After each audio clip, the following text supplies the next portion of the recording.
I am joined by Robert Griffin III, James Whitefield, Yates Meanakimes. All right, so first play we're going to look at, 2nd and 2, one of the Patriots' first offensive plays.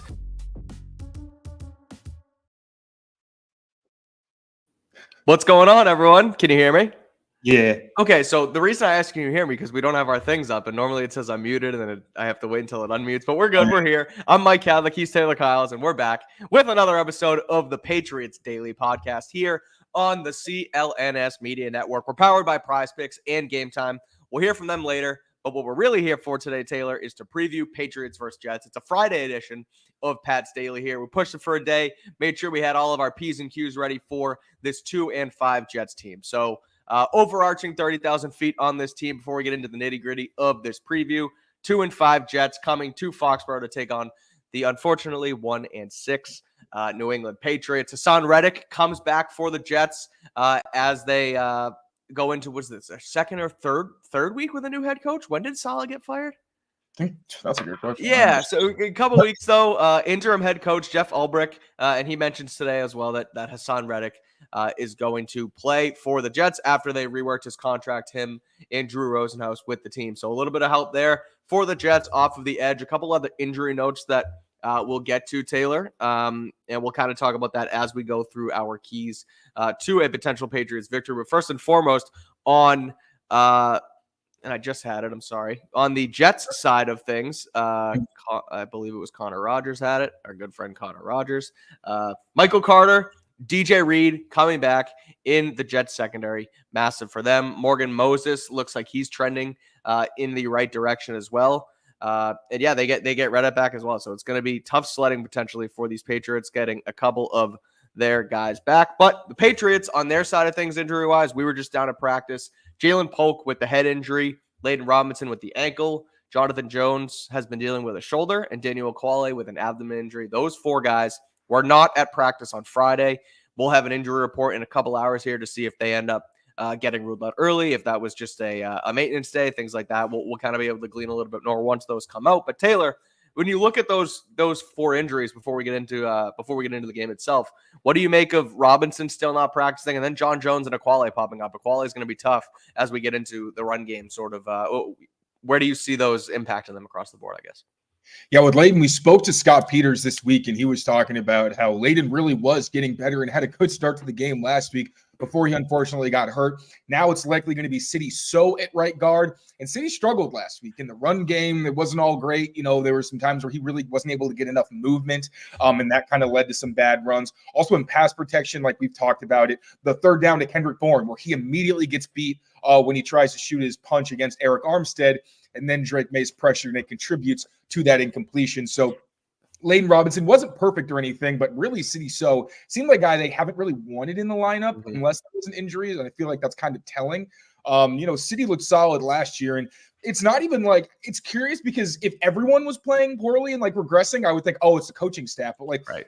Darian Lowe get better. Michael Jordan struggled as a run blocker, and we'll get into that. But in pass protection, he's actually been pretty solid. Ben Brown has been really good for them after coming in and not really having a ton of time to prepare. So it's really odd that we've seen City regress.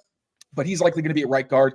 Defensively, I think Daniel Quale is a very underrated potential loss for this team if he isn't able to go, because he's having a career year, man. And we'll show it in the clips, but he's like one of the guys where when he gets singled, he very rarely gets blocked out of the play.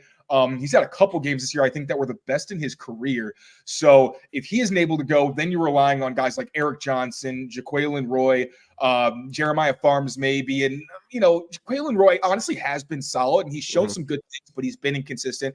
Eric Johnson had a really rough start to last week's game, wound up on the ground a few times. Got better as it went on. And Jeremiah Farms was a healthy scratch last week. So, you don't have quite as much confidence if Daniel Quale isn't in there. Also considering Quale, recently has shown a little bit more as a pass rusher, although I think at this point he's more of a run defender. And John Jones, that one kind of speaks for itself. Like, that's one of your best cornerbacks. We talked about trade candidates. The Athletic mentioned he could potentially be moved for like a 6th round pick. I don't like that. Or 7th or something like that. Yeah, later round swap or whatever it was, right? Yeah. But like he's still a good player. He's lost a step, and you've seen that's shown up a couple times. I know kind of got bullied, him and Marcus Jones, last time the Patriots and the Jets faced off, because they're undersized guys who had to tackle bigger receivers. And obviously Alan Lazard's still there, and now they got Devontae Adams. And Garrett Wilson's always a challenge, especially because now you do have those two really good receivers on the outside.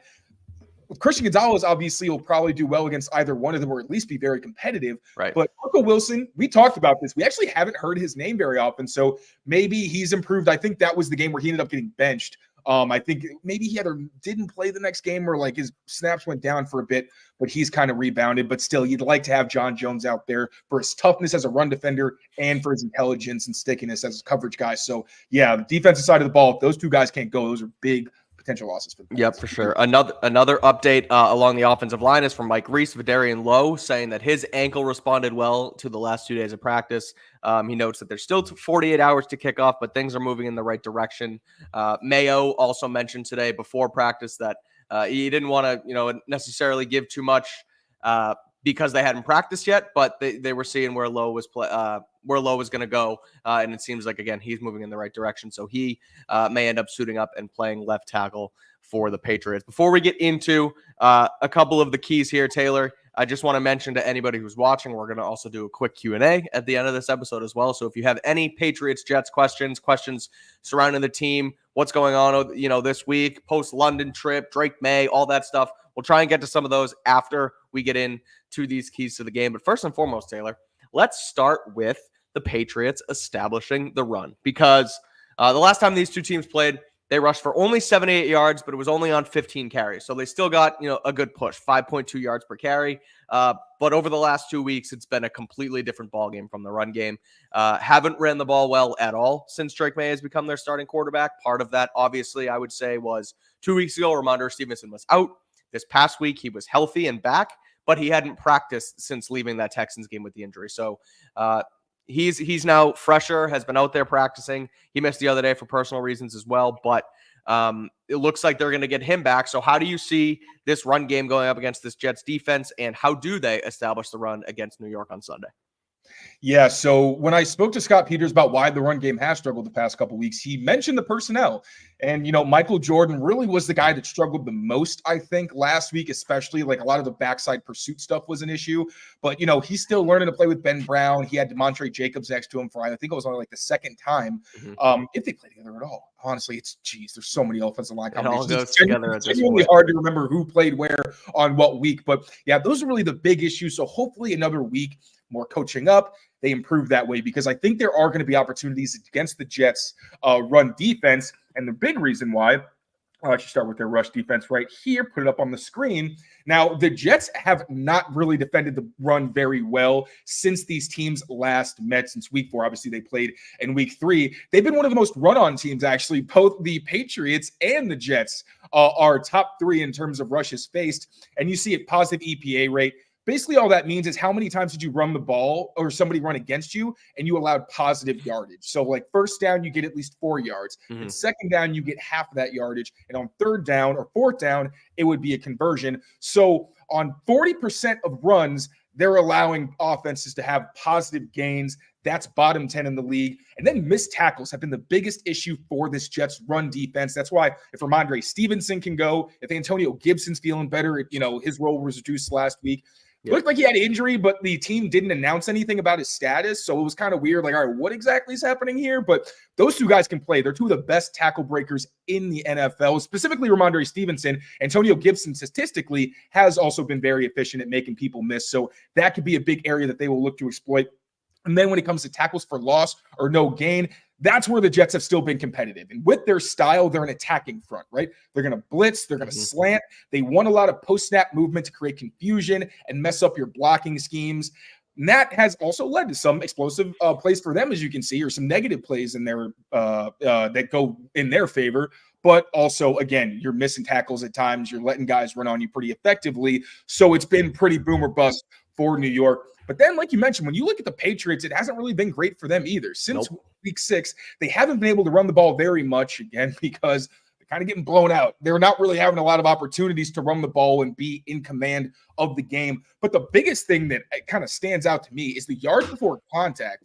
we've talked about this. They are the only team in the NFL over the past 2 weeks that is allowing negative yards before contact. They're getting hit in the backfield, and then they're trying to do their best after that. I think the Patriots' yards after contact and missed tackles forced metrics are still solid, but when you're getting hit still, maybe you're making one guy miss, but that gives the defense an opportunity to swarm and collapse on the running backs. And then as you can see, they're not really converting very often. And obviously, because they're not blocking very well up front or creating yards for their backs, they're getting stuffed at one of the highest rates in the NFL. So I'm going to dive into the tape a little bit here and dive into exactly what teams have done successfully against the Jets that's worked, specifically the Bills in one of their runs, and how it can kind of create a blueprint, although the Patriots already know it's really just technique, but where we can see the Patriots should most likely try to improve. So here, we've got an outside zone weak from the Buffalo Bills. Weak just means they're going to the open side of the formation or the side without a tight end. So these two guys are just going to double the backside end, but really they're going to try to either bounce this or hit it somewhere in the middle right here. And the Jets are in a 4-down over front. Over front basically just means you're putting your defensive tackle or your 3 technique, the guy on the outside shoulder of the guard or inside shade of the tackle. You're putting him where the strength of the run is. Here, again, you got 2 tight ends. That's the strength. 3 techniques right here. They're trying to run towards this 1 technique. That's a pretty common strategy for these outside zone schemes. You like to try to attack that 1 technique because it creates better angles for the blockers. Now, what I really want you to focus on is the backside. With outside zone, the backside is the key because it's predicated on creating cutback lanes. It's great if you can get the run outside. You can, not really have to change the point of attack too drastically. But against a team like the Jets, if they over pursue, you want to make sure you can exploit those off of solid backside blocks. So here we're going to see exactly that. Going to have it in slow motion. So running back's going to get the handoff. As you can see, really nice combo right here. You get some movement on the first line of the defense. Then you're also going to see O'Cyrus Torrence climb. Like, this is what you want to see. All right. You created movement on the line of scrimmage, and you did it well enough that you were able to pass off, get to the second level, and block that linebacker. As you're going to see, running back takes advantage, breaks 1 tackle. That's an explosive, strong run for the Buffalo Bills. Now, the Patriots, this is the same thing, right? It's going to be outside zone to the open side without the tight end. Once again, you're going to get a 4 down front, over front specifically. There's that 3 technique from from the oh my God, I just lost my train of thought. Anyway, Jaguars. Keep going. Jaguars. Yes, thank you. I forgot what they were called. The teal. What Jaguars teal? It doesn't tell you anything about the organization.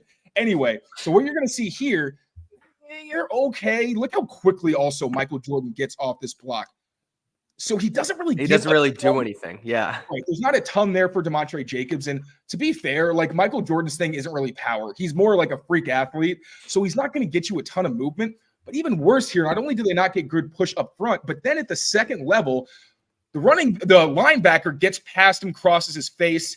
Ramondre's looking to, okay, maybe I'll hit this crease, or maybe if this block was made, he could have a cutback lane. That's not going to materialize because the linebacker is going to reach him in the backfield, tackle for loss. And there's where that negative yards per contact comes from, or negative yards per rush. Yeah. And a lot of it is their inability to get off those double teams and get to those linebackers, especially fast flowing linebackers. And when you're talking about Quincy Williams, he's one of the most explosive linebackers in the NFL, all-pro linebacker last year. So you're really going to have to make sure you are getting that initial push. Like I know David Andrews said, I think it was last season, when it comes to those combos, the second level is important, but you at least need to get push up front so that there's at least somewhere for the running back to go. So both of those things are absolutely going to be key for the Patriots establishing the run. And finally, having a balanced offense, which Gerard Mayo has harped on throughout this week. I think both of the press conferences that we've been in, he's mentioned wanting to be balanced on offense. I mean, they were so run heavy to start. They really leaned on that with Jacoby, and they wanted him to throw when he could and things like that. But they really leaned on it early, and now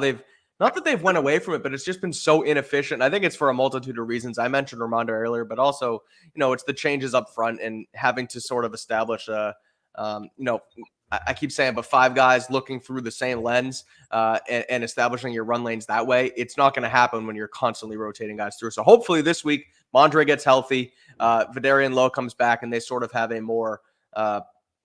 a better, more cohesive, if you will, front offensive line in front of them to get it going there. So Gerard Mayo calls this team a soft football team because they couldn't establish the run. But the other thing they couldn't do is stop the run. So we're going to get into that in just a second. But first, quick word from our friends over at Prize Picks. because Prize Picks is the best place to get real money sports action with over 10 million members and billions of dollars in awarded winnings. Prize Picks has made daily fantasy sports accessible to all. All you have to do is pick more or less on at least 2 players for a shot to win up to 100 times your cash. Make sure you come and run your game all season long on Prize Picks. Again, you can win up to 100 times your money on Prize Picks with as little as 4 correct picks. They also have flex play, so you can cash out if your lineup isn't perfect, doubling your money, even if one of your picks doesn't hit. Prize Picks also always puts its members first. Withdrawals are safe, secure, and fast. When your picks hit, you get your money in as little as 15 minutes. Myself and Taylor will have our Pat's Daily Prize Picks up on Sunday during the game, but there's also a ton of college football this weekend that you can get action on with the Prize Picks app. So make sure, if you're going to do so, sign up today, download the app, and use code CLNS for $50 instantly after you play your first $5 lineup. So all you got to do, $5 lineup, then you get $50 to play after that. So download the app today and use that code CLNS. Prize Picks, run your game. All right, Taylor, back to it.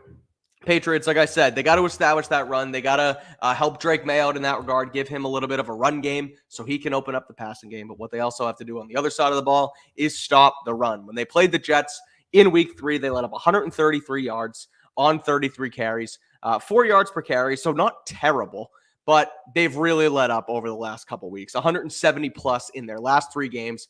Breece Hall, Braylon Allen, 2 guys, a 2-headed monster in that Jets backfield. That's going to be tough to contain those guys, but the task is ahead of them. They know what they have to do. Gerard Mayo said it all week. They have to stop the run. They have to stay on their P's and Q's, if you will, and guys understand where they are and where this team is at. But how do they specifically stop the run against this Jets team? Yeah, you mentioned it, man. They've allowed 170 or more rushing yards in each of their past 3 games. They've actually allowed 130 or more, I think, in every game since they last played the Jets. That's completely unacceptable. Jerry Montgomery said you never want to get have a team run for 100 yards on you, much less 130, 170, where you're almost at 200 a pop. And as you can see, since the Patriots and the Jets last played, no defense has allowed more runs of at least 10 yards. Again, unacceptable. Now, Gerard Mayo did tell us last week was really more of an anomaly considering where the run defense has struggled. Like I said here, it's really been explosive runs where he said it's really the chunk plays. It's like 3 or 4 times a game, people are ripping off these like 20, sometimes 50, as we know from the Texans yard runs that really put the defense in difficult positions. But last week, it really was just more getting punched in the stomach and mouth. Death by 1,000 cuts. Exactly. Like literally the beast mode where he talks about you just hit him over and over. Oh, yeah. Over and over. It's like that's exactly what happened. Yep. So I do think that was pretty critical. And we're getting back to the Shanahan tree, right? Where a lot of the teams that they were playing earlier were more outside zone teams, primarily from under center. I still think we're going to see a lot of that, but we've also talked like ad nauseum about how you stop the outside zone. We've gone into all the times they struggled and what needs to be better. They replaced Raekwon McMillan with Christian Ellis. That was one step in that, but also you need better from Devon Gottschalk. That was last week was the worst game I think I've maybe seen him play as a Patriot, although he was elite. Like he led the NFL in run stops entering the game. Right. Need a better performance from him, especially if Daniel Ekuale is out. But like I mentioned, most of what we've seen from the Jets, and what we're going to see is outside zone from under center. That's the base of their offense. We're also going to see some duo. Those are really their 2 main concepts. But one thing that the Jaguars did really successfully, I think, is not only do I think actually that this is something we could see from the Jets, it's something we saw a variation of from the Jets the last time these teams faced off. And that is these RPO inside zones with a bubble tag. We actually got to see how the Patriots progressively tried to defend it better as the game went on against Jaguars.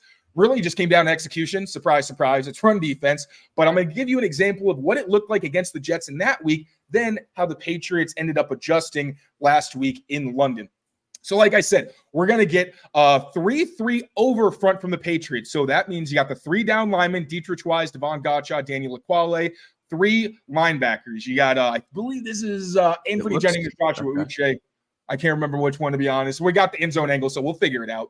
And then you got Jelani Tavai and Raekwon McMillan at the second level. Also, Kyle Duggar at the second level here. So actually, I have the names. I forgot about that. But this is really the important part. So these are going to be some of the key figures. As you can see, you have the 2 off-ball linebackers. Then you're going to have Kyle Duggar down in the box, single high look, and then Marcus Jones in the slot. Now, this is how this is going to look for the Jets. You're going to have a little motion from the running back. That's going to be the bubble to this side. And then you're going to get the inside zone RPO tag. And I want you to focus in on Jelani Tavai, right? Because this is going to put him in conflict and end up taking him out of the run fit. So we're going to see the motion from the running back, get out into the flat. I should have done this faster. It's all good.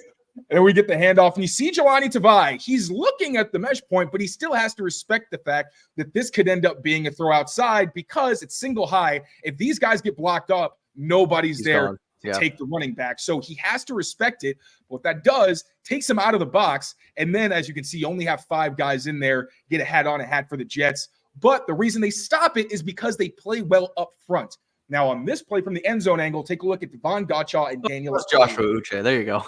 It was Joshua Uche. Yeah, so they both wear the white sleeves. It makes it very confusing. We're going to see a double up here on the inside zone on Devon Gottschall, and then you're going to get Daniel Aquale with the one-on-one matchup. Raekwon McMillan is also involved in the play, but really, he doesn't even matter because they're able to win at the first level. So, again, we're going to see the motion. Then we get the double on Gottschall. Notice how he really doesn't move, right? Now, when Connor McGovern, I think it is, or whenever the center tries to climb up to Raekwon, Gottschall hasn't really gone anywhere. So by the time the running back tries to hit the hole, you now have 2 guys who really didn't give up much ground, who are in good position to stack and shed their blockers. That's exactly what you're going to see. Gottschall initiates contact. Great play by Gottschall. Gets in there too. Really good play from Gottschall. That's what you expect from him. Now, look familiar? Very similar look against the Jaguars. Once again, you have the 4 down front with Jelani Tavai and Christian Ellis. Well, still the 3-3, but it's 4 down linemen. Right. Jelani Tavai and Christian Ellis at the second level, Marcus Jones in the slot. But this time they're playing a split safety coverage with Kyle Duggar. He's going to be dropping back into coverage in a deep half. And it's going to be the same thing that we're going to see. So first you're going to see a motion from Evan Ingram. And what this is going to turn into is a bubble to him. Again, blocks on the outside with the running back. This time, I believe this is Tanks Bigsby running on inside zone up the gut. And then Ellis is now your read defender. Yeah, okay. Exactly. And look what this does to him. Once again, takes him out of the run fit. Can't really do anything. And then Jelani Tavai in the front aren't able to do their jobs, and it just turns into a big game. So this time, focus in on Gottschall and Jelani Tavai. This is going to be a less impressive example of Gottschall getting off his doubles because he is going to get moved. That movement not only gives the back room to operate, it also contributes to Jelani Tavai not getting in the play, but also just this is really good job from the running back pretending to go inside and then bouncing. So let's just run the play. Now you see Tank Bigsby is going to threaten to hit this hole. That's going to get Jelani Tavai to kind of go inside like that, and that completely screws him at this point. Now he has to try to recover, make an arm tackle. That ain't going to fly, my friend. Then he gets to the second level. Big gain for the Jags. Now, this is how the Patriots adjusted. They tried a couple different things, right? The first time the Jags actually ran this, they were in a 5-man front with 1 linebacker. Can't have that on RPOs. It just puts you in way too difficult a spot because if they get through that first crease, there's really no other linebackers to try to take them down. So this time we have the Patriots in a 3-3 tight front. The difference between a tight front and the fronts that we were seeing before, one, you have the 5 down linemen, so you're more secure up front. But what you have, instead of an outside linebacker, you're actually going to have Kyle Duggar. And then to get him into the box so you can better defend the RPO, we've seen Kyle Duggar blow up so many of these bubble screens. Gives you more physicality up front in the slot, while Marcus Jones is actually going to play safety in a split field coverage. You're going to have Marte Mapu at the bottom dropping out. But now you still have your 5 down front, but you also have 2 linebackers at the second level. So it's basically like a base defense, except with Kyle Duggar acting as an outside linebacker, essentially. So this time, watch Christian Ellis. He doesn't execute this very well because he's actually going to drop into coverage, which makes him a tick late. But it's helped by the fact that the front does their job. And this is something where Ellis is a special teamer. You know, he doesn't have a ton of experience at the NFL playing linebacker. So you expect there's going to be a learning curve. Hopefully he can take a step this week. Let's run the play. And you can see Mapu dropping into the deep half. Now you get the handoff. Get some push on Gottschall, but Daniel Aquale does a really good job on his. And again, as you see, Christian Ellis does kind of drop into his coverage. So it's like, okay, you understand, but you'd like to see him kind of stagger and then get downhill. And then we're going to see it from the end zone angle. Now again, Gottschall, Aquale, the staples up front. They do get push on Devon Gottschall right here a little bit. He gives up some ground, Mm-hmm. but you got Jelani Tavai in a good position to be able to get off of his blocker, gets under the block, makes the tackle. So I don't think that we're going to see a ton of this from the Jets because it isn't the base of what they like to do on offense. But the fact that the Jaguars had success on it multiple times, they had some slightly different looks, but we're talking about this was the same concept. I think they ran like 6 different times. So the Jets say, hey, maybe we want to switch it up, show them something that we didn't show them the first time around, maybe they didn't prepare for, see if they know how to adjust and actually win up front so that these RPOs don't work as well. We'll see, but I wanted to focus on that because I think we'll see more of it this time around from the Jets than we did last time. Two quick notes before we move on to the next thing, just as I sort of write things down and see it as you break it down. Number one is it might be tough without Aquale in the middle because he's obviously a major factor there in that run defense. But you know, we mentioned, and we're getting on this coaching staff right now, as we should, right? I mean, it's been a little bit of a mess. It comes down to coaching. And they should ultimately be, you know, the buck stops with them and they take responsibility. But you see, they had the answers against the Jets the first time for the most part there.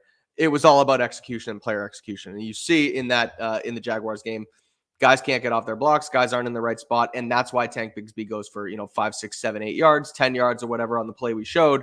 And it's that death by 1,000 cut. So it seems like they do. And then they also made the adjustment and it works out in their favor. So it seems like they do have the answers, and ultimately it's going to come down to execution. Now, we'll see what happens against this Jets team on Sunday, but that's sort of my read on it, is that they do have the players, they do have the guys that can do it. They ultimately just have to actually get it done. So we'll see if Gerard Mayo is in those guys' ears. I know you asked him that question the other day, and he continues to try and sounds like he wants to be the CEO coach and flipping the channels instead of getting in the mud with those guys. We'll see if things change, but at the end of the day, it looks like they may have the answers, and it's coming down to the players on the field, something that the coaches or Mayo shouldn't necessarily say. He has to wear it, but my read on it, that's what it's going to come down to. So we're going to get into the fun part here, Taylor, because we're going to talk about Drake May going deep. Before we do, I have to break us up with Game Time. That's okay, because you can get in to Gillette Stadium on Sunday right now for as little as $64 on the Game Time app. So make sure you head over there if you are going to go to Sunday's game in Foxboro. Use Game Time and use code CLNS for $20 off your first purchase. Game Time has the Game Time Picks feature, which allows you to filter out the fluff and show only the incredible deals on great seats, so you don't have to waste time searching through thousands of tickets. It just tells you the great tickets they have for the game. There's super deals, there's great deals, there's amazing deals. You'll see it right on screen, and you can also look at your seat view on the Game Time app. So a lot of those other ticketing apps sometimes don't. It's always a pain in the butt when I try and buy something that's not through Game Time because I don't know what is going to happen. I don't know where my seat's going to be. I don't know how I'm going to see what's on the court, what's on the ice, what's on the field, what's on stage. You don't know if there's going to be a pole in front of you, but on Game Time, you don't have to worry about that because it shows you your seat view right on the app. So make sure if you're going to go to sporting event, go to a concert, anything, any place, anytime around the Boston area, or anywhere, frankly, because not all you guys are in Boston, not all the listeners. You guys are all over the map, but use Game Time and use the Game Time Picks feature as well. Take out the guesswork of buying tickets with Game Time. Download the Game Time app, create an account, and use code CLNS for $20 off your first purchase. Terms apply. Again, create an account and redeem code CLNS for $20 off. Download Game Time today. Taylor, what time is it? Game time. It is game time. It's also time to talk about Drake May, what everybody wants to talk about, the quarterback of the Patriots. It's what we care about. He's had 2 great games, 2 solid games. Great might be strong. Obviously had the improvements. Very impressive.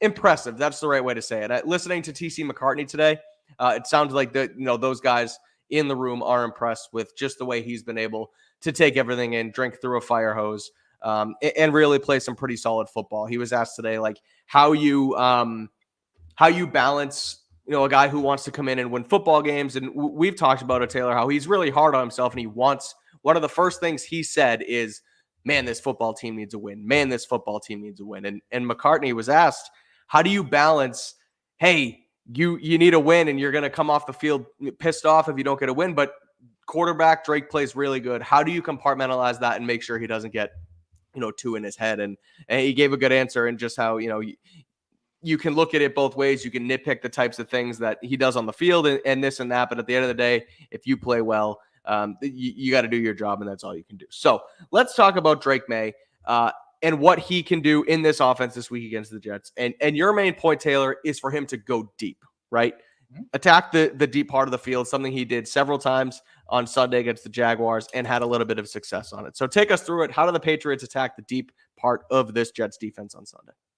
Yes, sir. So the Jets have not been good defending deep passes. They've actually been one of the worst teams in the NFL. They've allowed the second most deep completions since these teams last met. They've allowed one of the highest completion percentages, the most passing yards. They haven't given up a touchdown. Got to tip your hat there. It's like the run defense. It's like it's mostly bad, but there's like a sliver of good there for the Jets fans out there.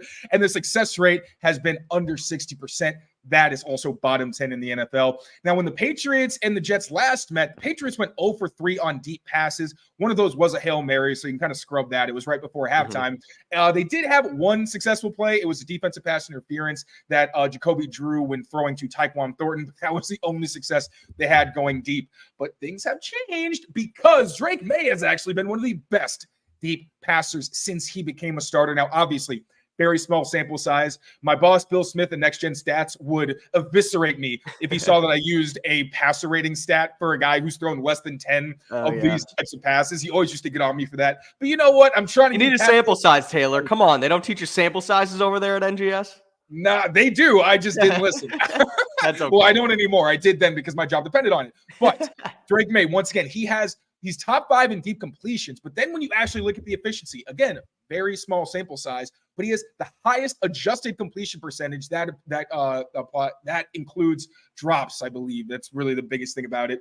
Touchdown interception ratio, 2 touchdowns, no picks. That's the best in the past 2 weeks. And he has the highest passer rating, 149.3. And also big time throws. Not every deep pass is a big time throw, because if you're open or there's like a lot of space, it's not really a big time throw. You're just, taking what the defense gives you. Big time throws are more if you're throwing into tight windows downfield. Drake May has had the tied for the third most in the NFL, and he still hasn't had a turnover-worthy play. He's also the only, or one of only a few quarterbacks who has had this deep success and has never thrown deep with play action. He has a 0% play action rate on his deep attempts. So that's another reason we're going to talk about, like we talked about, we need to establish the run, right? That's so important. You'd like to give Drake May opportunities to go deep in more advantageous situations where you are going off play action and maybe the protection is better versus necessarily having to do it on straight dropbacks. Although, if you're getting the ball out and like throwing a go route, you're not holding it for very long. It's like a tick longer than a quick step dropback. But yeah, you'd like to at least open up the play action game to give him some easier opportunities. Yeah.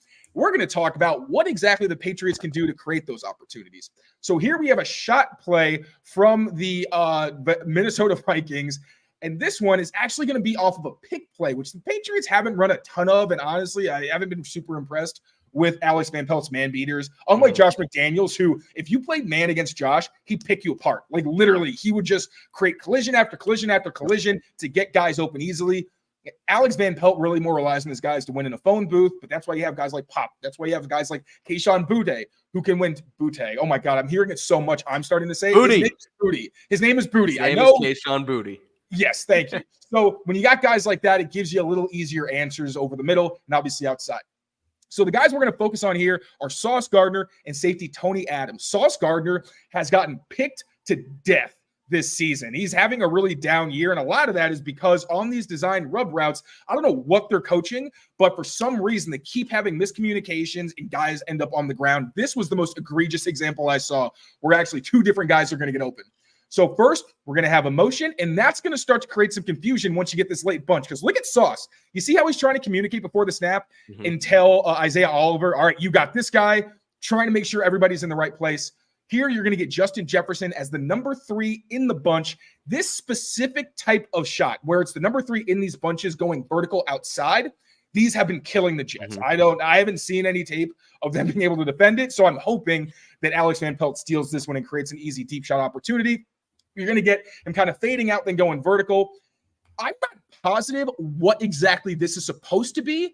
Now, with him saying, all right, this is your man, there's 2 possibilities in my head. The first is that this is a locked coverage, and then they basically banjo this. Banjo means like exactly what this says. The guy with the outside leverage takes the first outside route.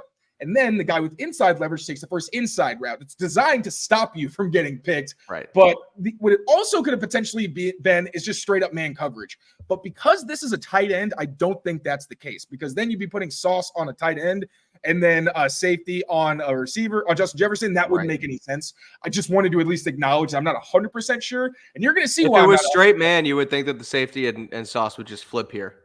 Exactly. Right? Yeah. That's what you would think. So that's why I think it is more of a match kind of coverage, where they're just really focusing on alignment rather than the actual matchups. But again, it's hard to tell exactly what happened because of how badly they end up colliding with each other. So I'm just going to run this play finally. Like you see, the man match outside. You're going to see Sauce start inside, right? Yeah. Kind of gets the reroute, then tries to get outside. But both guys end up trying to get Justin Jefferson. And because of that, no one gets Justin Jefferson or the tight end, because these guys are going to collide. Oh my God. 3-car pileup we got right here. Isaiah Oliver. Look at the tight end too. He has a shot to Munt too there. Exactly. You got him, and then you got both of these guys wide open. I mean, it's a tight end, and you still have a safety. I don't know if it would have been a touchdown, but two huge opportunities and very easy. Like, this is what a big-time throw would not be. It's deep, yes, but it's not really that impressive. And now look at Adams, because this is why I think that Sauce is the one who messed up. Look how he responds. He looks like, dude, what the hell did you just do? Why did you run into me? All right, so now we're going to see Drake May going deep. Last week, kind of similar concept where he begins looking like he's going to go outside and then goes vertical. He doesn't do a great job selling it, honestly, but I feel like maybe it's because he just wanted to get upfield as quickly as possible. But really what this is supposed to look like is an all-outs concept, right? So he's running it out, and then Jalen Polk is going to start on and out. His is a little bit more defined. I also think the press coverage is why you don't really see Booty really try to sell the out, because Jalen Polk is off. So he's really just trying to like get this guy to bite and then go vertical.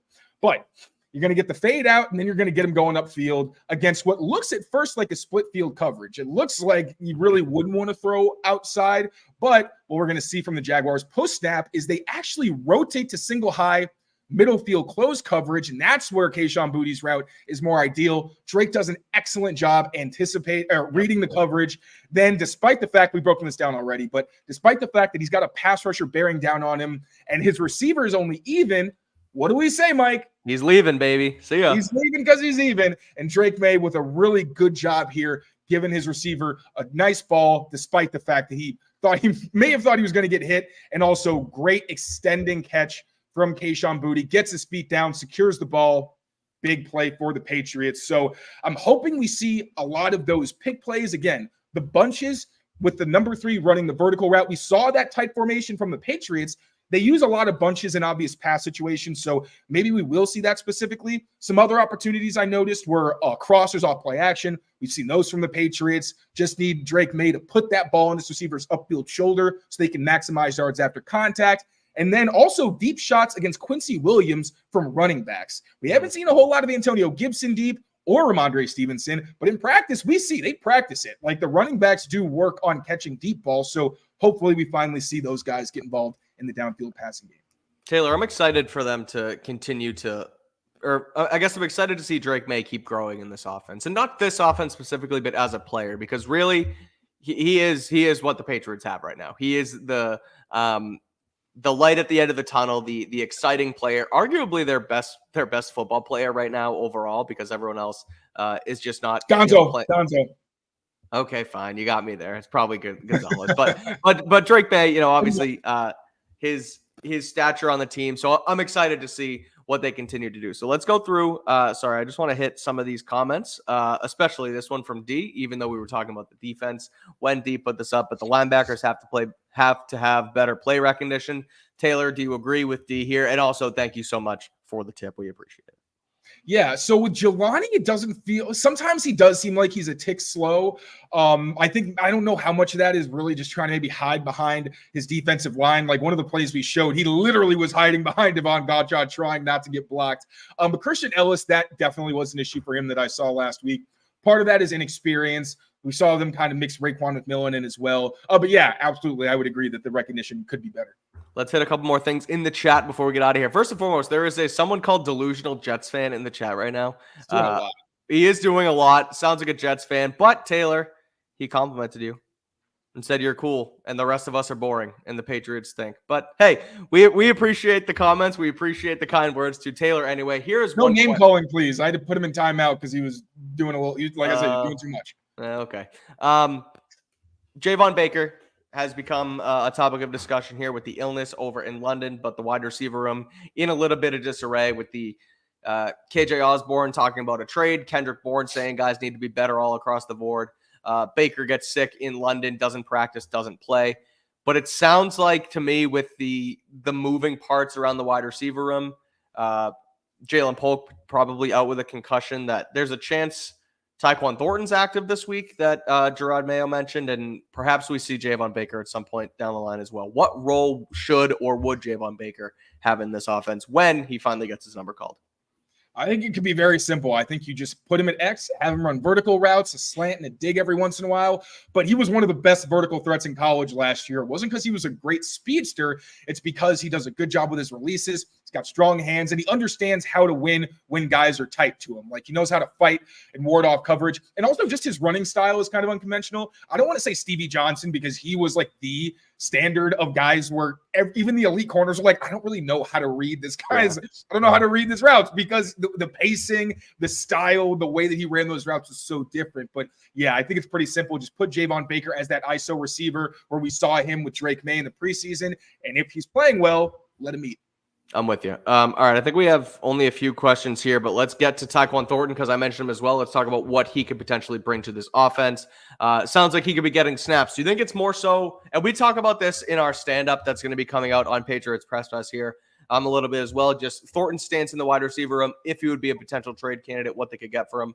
So make sure to check that out when it comes out as well. But you think he's getting more snaps or is going to start getting more snaps with the trade deadline around the corner? Or do you think they actually think he can do something to add an element to this offense? It's a tough question, honestly, because, well, the coaches said he had a great week of practice, so that's part of it. But I feel like if Jalen Polk were actually, no, because Jalen Polk has also struggled, and Mayo acknowledged that he could see a reduced role when he comes back from the concussion. But I think it's smart to see what Thornton can do with Drake. He's been a healthy scratch the past 2 times that Drake has started. But Drake is the only quarterback that Tyquan Thornton has had in the NFL, or maybe in college, because I remember when I watched this last year in college, that quarterback kind of sucked. There were so many. That's why I thought he was going to be good. The number of times he had to come back to the ball and fight through contact, despite basically being open for a touchdown, was insane. Yeah. But yeah, we've seen Drake made such a good job letting his receivers run under these passes. And with Thornton's speed, like, we're talking potential touchdowns. So I definitely think there's some element of wanting to see what he can do before the trade deadline. But at the same time, I think Polk's play and injury have a significant portion to do with that. I think of his stance sort of in the offense, and Tyler Hughes said it today. He's a guy who can run off coverage and take the top off the defense. And when you think of that, and Drake May mentioned, those for the love of the game routes, right? A guy who just runs and doesn't expect the football and just opens up everything else underneath. But with Drake May's play style and the fact that he will rip one 50 yards down the field, if Tyquan gets through and nobody's there, he might actually give him a chance where Jacoby Brissett might not have. Mac Jones really wasn't doing that with him in this offense. So it's a far cry, right? And the several chapters of the Tyquan Thornton evolution we've seen where, maybe now this is going to unlock him, right? Now this offensive coordinator can do it. Now he's buffed Tyquan, and now he can come in and be, he's the starting X to start the season. Nothing has panned out. We'll see if the Drake May version of Tyquan Thornton can bring out the best of him. I'm not expecting much, frankly, because we just haven't seen it. But who knows? Crazier things have happened. Couple more questions here. This one's from Courtney. Do you believe Drake is in a commanding position to get on these wide receivers during film? Doesn't seem like his personality. Now, Drake... I would push back on that. I think it is his personality. So I wonder, though, Taylor, because he keeps saying that he wants to do more and say more and be the guy on the rah-rah guy on the sidelines and get in these guys and not go in there and bitch them out, right? But be, constructive criticism and let's get ourselves on the same page.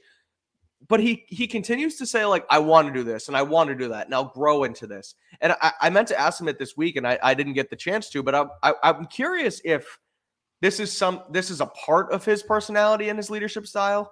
And is it something that you did in high school and you did in college and you just have to kind of grow into it in the NFL because it's a new chapter with new players and you're the young guy?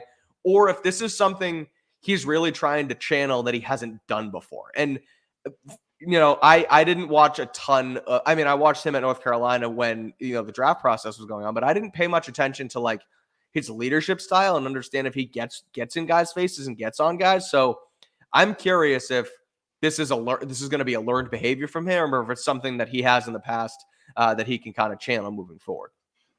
I don't know if he'll ever be Tom, where like Brady would legitimately like rip you a new one if you did the wrong thing. And I also don't think that Brady was like that early on. Like there were other leaders. He didn't need to really be that guy necessarily. And also the receivers were veterans. So it was a very different situation, to be fair. Right. But I think we know that Drake is very communicative with these guys. It doesn't need to be him being like, what the hell are you doing? And then Bill O'Brien has to pull him off of somebody. Right. It doesn't have to be that, but Joe Milton mentioned in an interview with Andrew Callahan how, if a receiver runs a hitch and he's supposed to run a go, he'll go, we got to go. Where like, he'll tell you, we know that he, with Javon Baker and Jalen Polk, was working with him after practice. And they always talked about how like he was getting on the same page of what he saw versus what they saw so they could be on that same page. I think there's definitely a degree of like maybe early on, I don't want to say his head is spinning, but he's still learning. And I think there's an element of like, you need to do your job and make sure that you come correct. But I don't think he hesitates. If a guy runs the wrong route or doesn't do enough, I highly doubt he's not going to say anything because he's competitive. There's a degree where, of course, like you're young, you really don't want to push it necessarily. But yeah, no, I think that Drake, if guys aren't doing the right thing and they're in the same room, he'll say something about it if, the coaches don't do it themselves. Yeah. All right, let's close it out with this one, Taylor. Tight end 2. Do you think Bell or Austin Hooper should get more playing time as tight end 2? Because obviously Hooper. I knew you were going to say it. You can go in on Jaheim Bell. This is your chance. I like Jaheim Bell. Like, I'm not trying to get on him, but I have not seen anything from him since the summer. I saw like some flashes in the preseason, but like those were in the fourth quarter. You know what I'm saying? And then I know Boris posted like a Jaheim Bell, like look like you know what you're doing challenge or something like that. And honestly, I laughed because that's what it looks like. Half the time when he's on the field, he looks like I think he's had maybe 3 snaps this season. Not very many. I'm not kidding. Almost every single time he looks like he doesn't know what his assignment is and he's just kind of trying to find work. Right. I think he has a potentially bright future. He's a talented dude, but yeah, I feels like his head is spinning right now, and I think there's a reason that he hasn't been more involved. Everyone's like, "Oh, give him a tight end screen," but like, I don't think they want to give guys targets who haven't earned them, and I think that's exactly what's happening. Where it's like Hunter Henry and Austin Hooper are busting their butts. Hooper's been a really good run blocker, even better than I expected, and he's been solid as a pass catcher. That's not really why he's here, but he's been good enough at it. And Jaheim Bell, I just don't think he's there yet in his development. I'm with you. Hunter Henry's obviously been a beast the last couple of weeks with Drake May. I think they've quickly developed a solid rapport. I know Alex Van Pelt mentioned him as sort of a security blanket for Drake May, which is something that you want in a guy who is a rookie quarterback, someone who, shit hits the fan. You don't exactly know where to go with the football. You saw it down not that Drake didn't know where to go with the football in this play, but he was able to throw it up to Henry down the middle. He knows that guy, that's my guy. I can put it here. He's going to go make that play. So he's been awesome in the tight end 1 role. And you mentioned Hooper too, someone who is reliable, right? He's not going to, I see someone in the comments talking about the double tight end set. Like you're never really going to have that consistently with the guys on this roster because Austin Hooper just isn't that, throw 12 personnel out there all the time type of player. What? Well, we almost had that chunk play against the Jets. Remember the one where we completely missed them. Yeah, no, that's true. But I my point is it's not going to be Gronk and Hernandez style 12 personnel with Austin Hooper and this guy, right? And I think people wanted that with Jaheim Bell, but he's just not getting there yet. And I think he's a guy, we've talked about him for the last several months, where super talented, Florida State, can play all over the field, H-back style kind of guy, fullback, this and that. But if you don't know what you're doing out there and you're running around like a chicken with your head cut off, which we've seen from him in the reps he's gotten, you can't play. And that's why we think Javon Baker hasn't been out there, because he hasn't been able to get it under wraps. And Jalen Polk is someone who's struggling in that regard. And yeah, he's going to be out this week with the concussion, but you wonder if he was going to be the potential next healthy scratch because he hasn't been able to figure things out much yet. But long story short, I don't see Jaheim Bell taking over Austin Hooper at tight end 2 anytime soon. So, Taylor, any other thoughts? Do you want to throw one more in? Go I feel for it. bad. I know Mitch has tried a couple of times. Oh, yeah, go. Sorry. Yeah. Yeah, Mitch, we can fit one more in. How practical is it for Alex Van Pelt to install a brand new chapter of this playbook, something they've been working on since training camp with the offensive line and the receivers that they have now? So I think like playbooks evolve over time. Yeah. Once you have your core concepts, you try to keep building on it, because if you do the same thing in the NFL, you're going to get stale. Now, I don't know if he has like a Josh McDaniels playbook where it's literally like 2 decades worth of like building. Like that's why they tried to get away from it after Brady in Mac's second season, because I don't know why they did that, because Mac clearly was pretty comfortable in that system, smart enough. But the idea was, let's simplify this, dumb it down, and make sure we execute and know every single, part of because the playbook was an accumulation of it was Charlie Weiss's offense, but then Josh McDaniels and Tom Brady continued to build on it. So you were seeing things that they had like added over years and years. I literally have like different versions from different seasons, and you can see that they started adding things. I don't know exactly how that part works, to be honest. I've never been on a coaching staff. I only know what I've read and what I've heard. But absolutely, the playbook should be progressing as the year goes on. And there are different things that you may work on with Drake May in the offense, and things you're more comfortable with working with one guy versus the other. And so you're going to call different plays with different guys and different personnel groupings. And the best example I can give, and it's not a great example, and I go back to myself and my football playing days, and it's D3 college football. It's different. But our offense was a spread out system, 5 wide, 11 personnel pretty much all the time. Or not 5 wide, 4 wide, 11 personnel. The backs would go out there sometimes and empty, but it was deep shots, and it was RPO game and things like that. And then when I would have to come in and play, we didn't call as many deep shots and out routes because I don't have a strong arm. So it was all across the middle and middle zone RPOs and things like that. And, quick screens. Matt Kadlick. Exactly. Right. And so it was, there are things where you have this broad playbook, but you hone in on certain concepts depending on who's out there. And so there are probably things that in install periods over the summer they work on and understand we're going to be better off doing this with Drake versus Jacoby. And so they can sort of bring those things back. So to answer your question, and Mitch, I apologize for not getting to your question earlier. I promise I wasn't purposely skipping you here. But yeah, it is practical. I don't know if it's going to be a complete brand new install, but there are certainly things that they've probably worked on in the past that they can sort of perfect and reinstall here with Drake May and his skill sets and systems like that. So also check out Nate Tice's account, because I feel like motion kind of gets into this as well, because I know everyone's like, oh, they're so static. And Alex Van Pelt said he uses motion intentionally. Right. Nate Tice put out a tweet showing that motion really hasn't been giving offenses as much of an advantage. Now, if you have motion at the snap, that's different. But like pre-snap motion where it's like, a shift or something like that necessarily, actually offenses have been more productive and had a higher success rate when they didn't use it. So just one of those little things I wanted to throw in there. I thought that was really interesting. I just got a flashback from the story I just told. We were playing in Western Connecticut, and our starter got hurt, and they had to throw me in. And we were on the left hash, and we ran an out route to the field side, and I tried to hit it like 15 yards, and it was just a complete duck. Safety undercuts an interception, and from that point on. It didn't go all the way. I know it didn't go all the way, but it was an interception because I just tried to hunk it out there and I didn't have the arm strength, but that was the play call that I had to get it out there. And from that moment on, as I kept having to play, it was all across the middle, crossing route here, like everything in front of me. Don't throw it out there. The only thing you're throwing.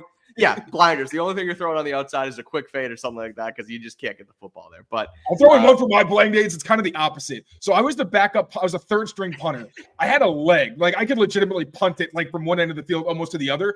But my technique was ass. Like there was no consistency. It was like kind of a roll of the die every time. The one time I ever got in a game, I think I kicked it a net of like 3 yards. Complete shank. Literally, I heard people laugh, and I was like, you know what? It's garbage time. I don't care. I know that was embarrassing.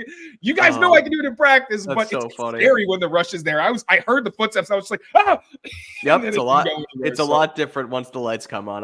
The amount of interceptions I threw on my first snap, my first game in there, and then you take the edge off, you throw the pick, and then it's guns blazing after that. But enough of me and Taylor. Enough of our football playing days because it's Patriots. We're doing this now. Yeah, exactly. But it's Patriots, it's Jets on Sunday in Foxboro. We will be there for coverage, so make sure you keep it here at Patriots Press Pass. Rate, review, and subscribe to the channel. We'll have a pregame show. We'll have a postgame show.